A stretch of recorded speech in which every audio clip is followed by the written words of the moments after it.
अभिनंदन सर तुमचं. Thank you. Sir नाव काय आपलं? माझं नाव विशाल ओमप्रकाश लोढे. अच्छा, प्रॉपर कुठले? सर मी प्रॉपर तालुका चिखली, जिल्हा बुलढाणा. कॉलेज कोणतं तुमचं? माझं गावाकडचंच कॉलेज आहे, अनुराधा इंजिनिअरिंग कॉलेज.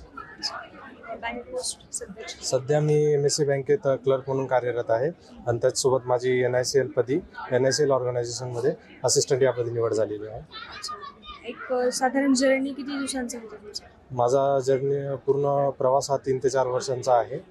यामध्ये खूप काही शिकायला भेटलं. विशेषतः मी SSA टीमचा खूप आभारी आहे, त्यांनी इथपर्यंत माझी साथ दिली. सर शुभम सर्स अकॅडमीबद्दल काही 2 शब्द? शुभम सर्स अकॅडमी खूप म्हणजे समजून घेणारी आणि एक कुटुंबासारखं आपल्याला जपणारी संस्था आहे आणि आपल्याला प्रत्येक यश अपयशाच्या पायरीवर साथ देणारी हे माणसं आपल्याला इथं भेटतात आणि प्रत्येक अडचणीतून आपल्याला बाहेर काढतात.